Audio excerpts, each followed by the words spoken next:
I welcome all the students of 5th semester A and B divisions.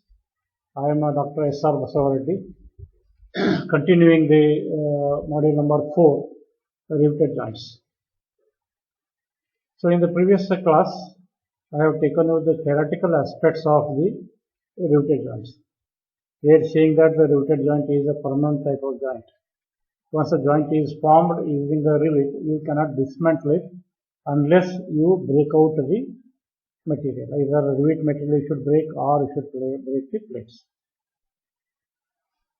Welded joint is also another kind of permanent type of joint. So in this, what is the nomenclatures like a pitch, transverse pitch, margin, diagonal pitch, everything I have covered up. Also, I have covered the basic 4 types of the failures of the riveted joint. In these failures, which are important here, 2 failures are assigned to the plates and 2 failures are assigned to the rivets. Example to say is a tearing of the plate across the edge is the plate failure. Tearing of the plate across the row of rivets is the plate failure. Next is shearing of the rivets is the rivet failure. Pressing of the rivets is the rivet failure. So our design becomes the main criteria of these 4 kinds of failures of the riveted joints. So also I have covered up the procedure for riveted joints in case of the boilers. Seeing that a boiler, as I given an example, can be a boiler used for creating a steam in case of the locomotives or a general boiler purpose. So since the plate is molded in the form of a diameter, so it has to be joined at one particular end, and lengthwise also it has to be increased. So the riveted joint which we use along the length of the plate or along the axis of the boiler, we call that as a butt joint. And along the circumferential direction to increase the length of the boiler, we are going to have it as a lap joint. This is IBR recommendation, Indian Boiler Regulations, IBR we call that. So recommendation is given that longitudinal joint has to be the butt joint and the circumferential joint has to be lap joint. Now here I will take the 3 examples right now in this today's class. So in one example I have formulated 2 types of examples together. This is a general purpose. It is not for a boiler. It can be a general purpose used for any structural joint. So I read the example. 2 plates of 7 mm thick are to be joined using the triple riveted zigzag type lap joint. Calculate the rivet diameter, rivet pitch and distance between the rows of rivets for the joint. Assume sigma T means that it is a permissible tensile stress for the plate material 80 megapascal, tau shear stress 60 megapascal and sigma C crushing stress 120. Also determine the efficiency of the joint. So this is a part of the example which covers the 7 mm thick plates to be joined using the triple riveted zigzag type lap joint. It is a lap joint, what example is the zigzag means it is the arrangement of rivet. So in 3 rows, triple means 3 rows. There are 3 rows of rivets. Arrangement is not going to be in a similar symmetric fashion. It is in the zigzag pattern. That means one position of a rivet is different in the next row. So that's what we call zigzag. Next what is asked in the B part, if the plates are to be rivet joined are 16 mm thick. So here thickness is increased from earlier 7 mm to 16 mm. And to be joined by using the triple riveted double cover butt joint. So it is again a triple riveted only, but it is a butt joint. So earlier was the lap joint, now here it is a butt joint. So determine the dimensions. So in this particular example, for the same data, I am asking the 2 type of examples. One is a lap joint, another is a butt. So let us go for giving a solutions to the A part, that is going to be for the lap joint. So as the thickness of the plate is less than 8 mm, there is a rule. So if it is more than 8 mm, then the joint, we have the unwinds formula to calculate the diameter of the rivet. So that unwinds formula I cannot use it now because thickness is 7 mm. So I cannot be applied. So diameter of the rivet in this case can be found by equating the shearing resistance to the crushing resistance of it. Now let us write what are the equations. As we have seen the failures of the riveted joint, equations are going to be shearing resistance PS is N into pi over 4 d square tau. This is the equation what we have designed for single shear failure. I have taken pi over 4 d square as the area 1 because the lap joint. Lap joint will have the single shear failure. This N stands for the number of rivets per picture, and since all the rows have equal number of rivets, so the number of rivets per picture is going to be 3 in the single shear. They are all in single shear.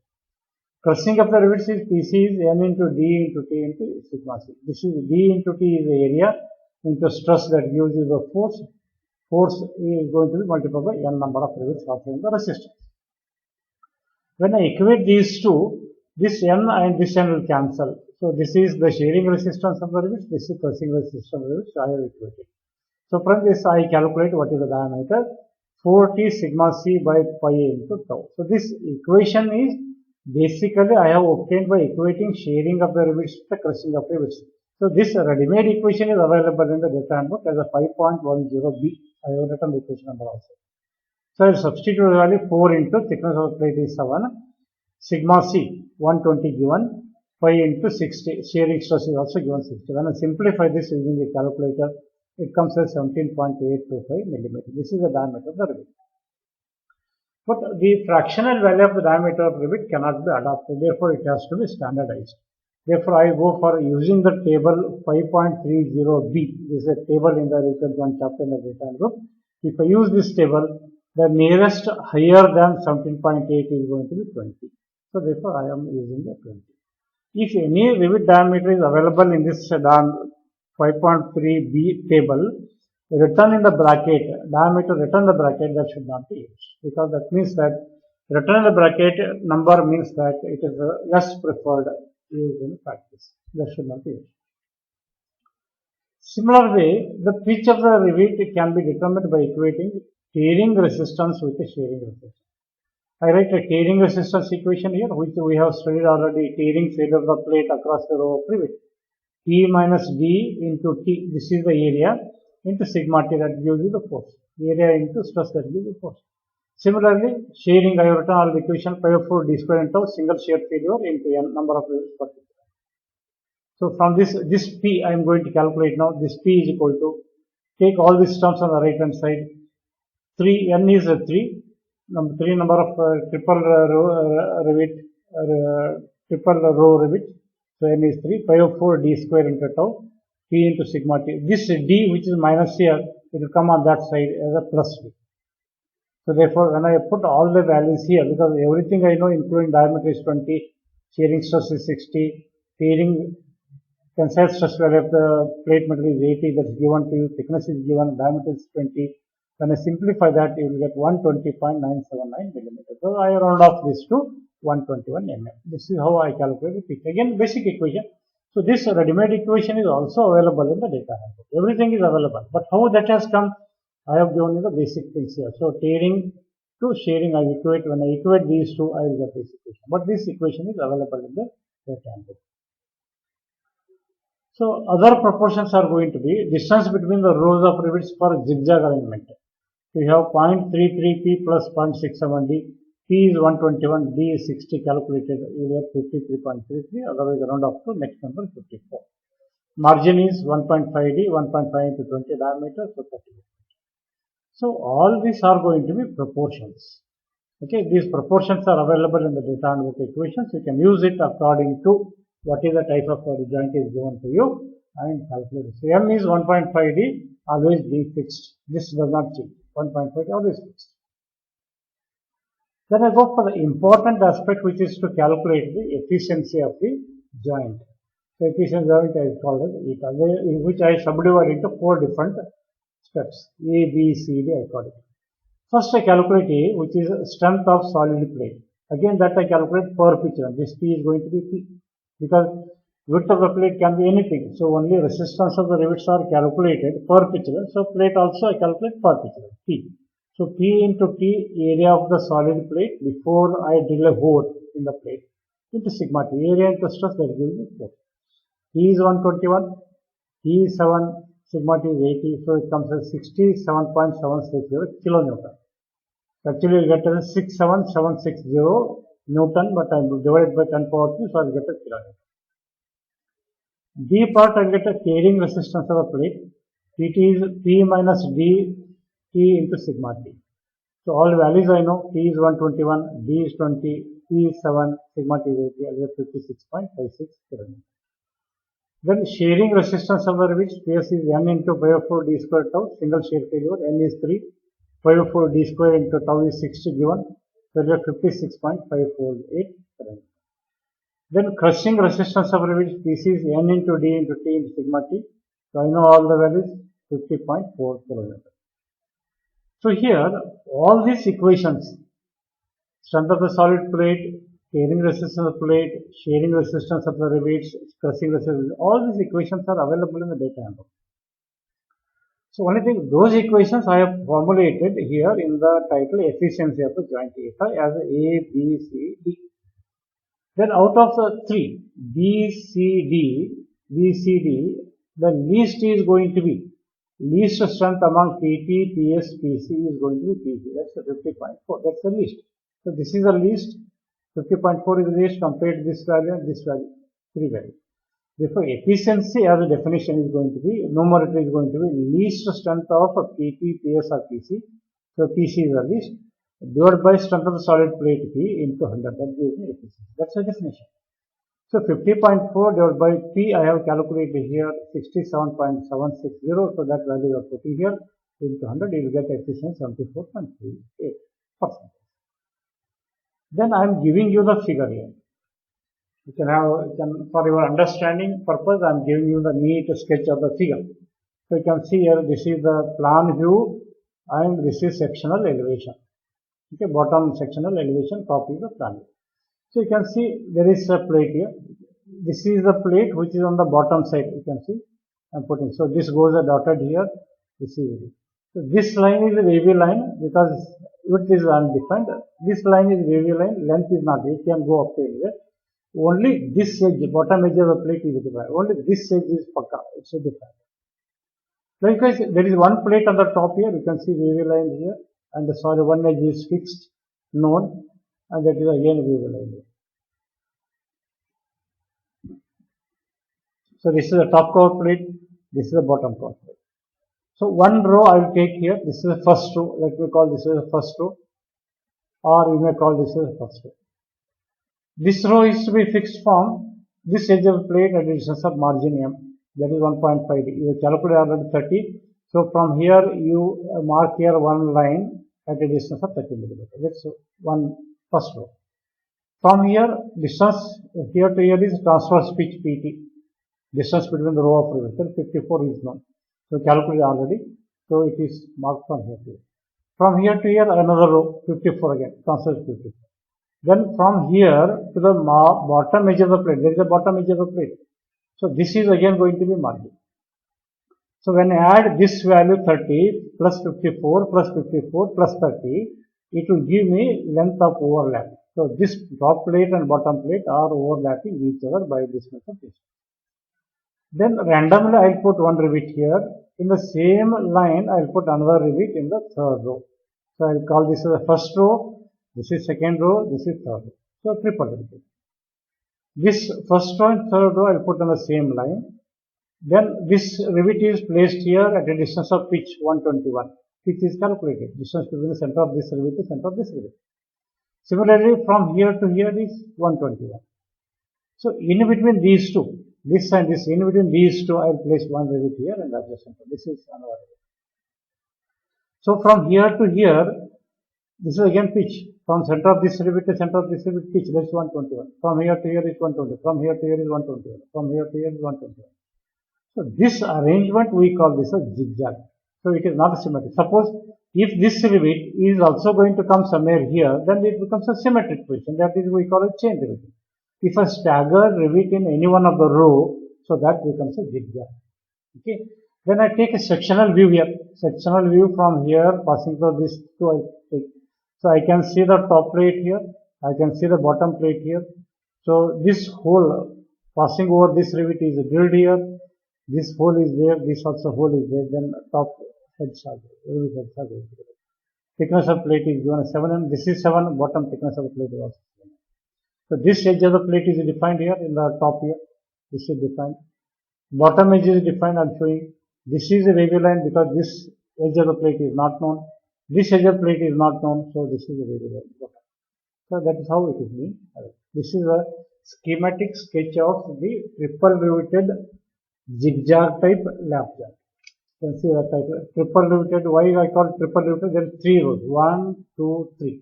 Triple riveted. Why I call zigzag type? Arrangement of the rivet here is a zigzag. You can see. This is a zigzag type, not symmetric. And it is a lap joint because one plate is placed over the other plate. One plate over the other plate. Lap joint. Okay. So one part of the example is over now. So I will go for the second part of the example. So that's a B. So in this 16 mm thickness of plate is given. Since it's a more than 8 mm, so I can use the equation here. So as the thickness of the plate is more than 8 mm, Unwin's formula can be used directly to find out the diameter of the rivet. So in the data book, this equation is available to you directly.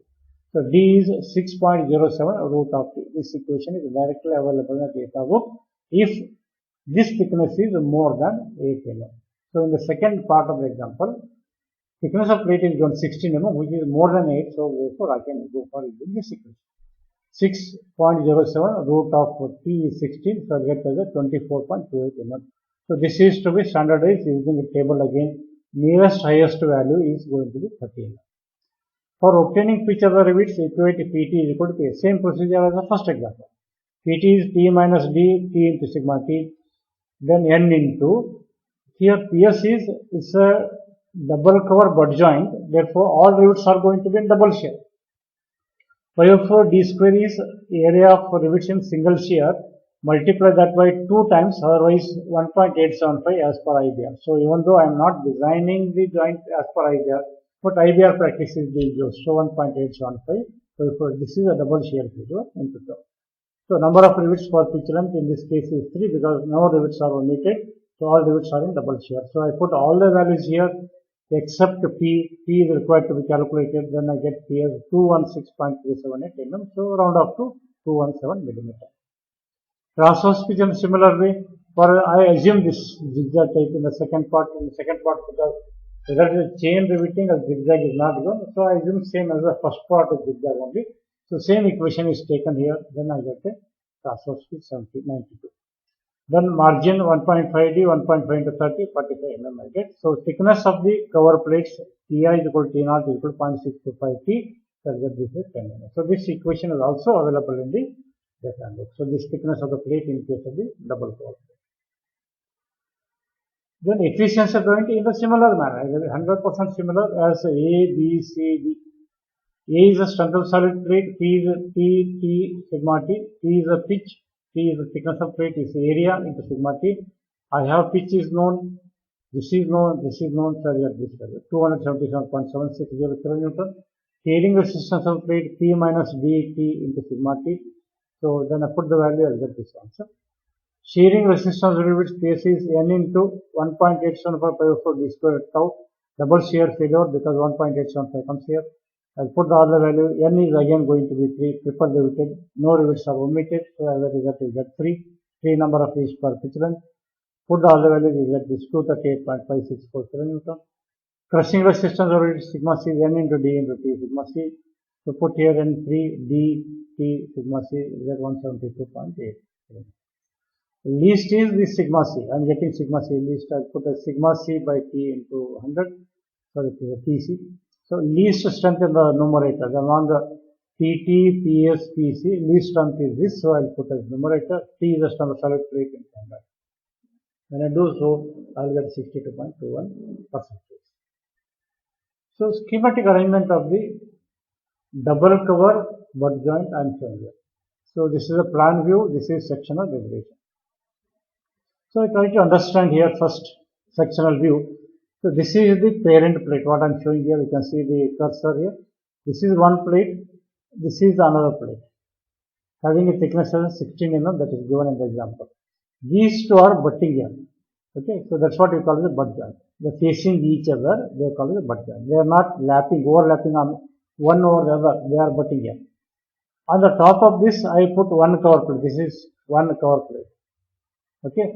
On the bottom of this, I put another cover plate. You can see one more cover plate. Both are having same width. You can see edge here is same as edge here. Edge here is same as edge here. Then follow the plates in the top view, sectional view. Top view, you can see edge of the plate. I can show you. I have shown dotted line here. This is the butting edge. One plate is here, dotted line, wavy line, whatever I shown. Another plate is here. Okay. This is wavy line. Then on the top side, cover plate. So this is one edge is pakka here, another edge is pakka here. Then widthwise is a wavy line. This is a wavy line, and bottom is also you are going to have the wavy line. Bottom plate is similar, exactly same position. It coincides on the top view. So it is bottom plate is not seen in the plan view. So from this edge of the plate, the first row margin that's 45. From here, transverse pitch 92. Second row. From here, third row, transverse pitch 92. From here, edge of the plate, bottom edge of the plate, again margin 45. So you find 3 rows of rivets in this plate. 1 here, 2 here, 3 here. This is triple riveted butt joint because it is a per plate. In this plate, I have 3 rows.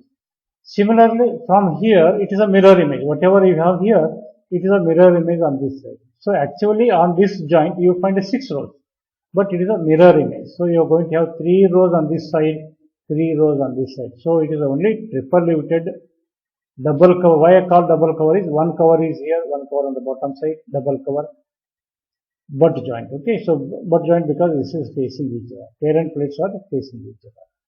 So triple riveted on this side, from here triple riveted on this side. So it's only called as a triple riveted. So from here to here, pitch of the rivet is 217 that is given. So first row and the third row I keep the same position. Mid row I make a zigzag. So this is zigzag. So resistances are covered, as you know, per pitch length. So in this pitch length from here to here, the sharing of the rivets I count here. So this rivet is half here, this rivet is half here. One full here, one half here, one half here, 3. So one rivet here, one rivet here, one rivet here. So in this pitch length, there are going to be 3 number of rivets per pitch length. And all these rivets are in double shear. One is the shearing failure between the top cover and parent plate. Another is between the bottom cover and parent plate. One. So there are 2 zones of shearing failure, double shear failure. So the cover plate thickness you calculate Ti is 10, T0 is 10. So that is what we have the arrangement here. So, okay.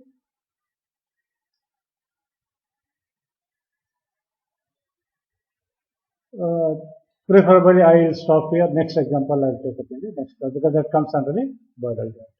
Okay, thank you.